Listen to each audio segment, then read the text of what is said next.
By the end of the second week of development, the bilaminar embryonic disc, consisting of the hypoblast and epiblast, has formed. Throughout the third week of development, this bilaminar disc differentiates to establish three primary germ layers, in a process known as gastrulation. Around 15 days after fertilization, a thickened structure forms along the midline in the epiblast near the caudal end of the bilaminar embryonic disc. This is called the primitive streak. At this stage, the formation of the primitive streak defines the major body axes of the embryo, including the cranial end towards the head and caudal ends towards the tail, as well as the left and right sides of the embryo.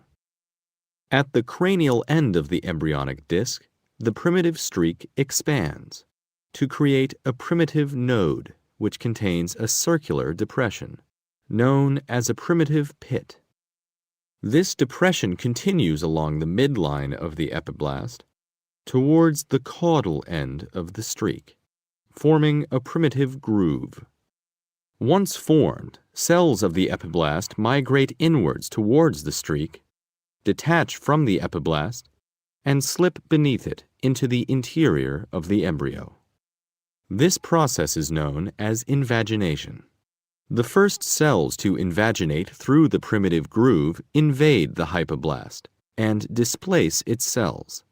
The hypoblast cells are eventually completely replaced by a new proximal cell layer, which is referred to as the definitive endoderm. By day 16, the majority of the hypoblast has been replaced. The remaining cells of the epiblast are now referred to as the ectoderm and forms the most exterior distal layer.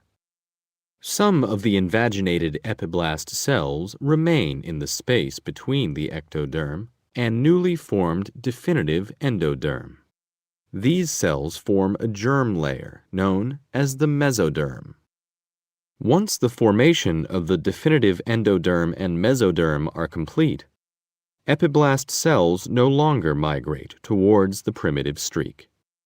Throughout gastrulation, the ectoderm continues to form from the cranial to the caudal end of the embryo, establishing three distinct primary germ layers throughout the whole embryonic disc.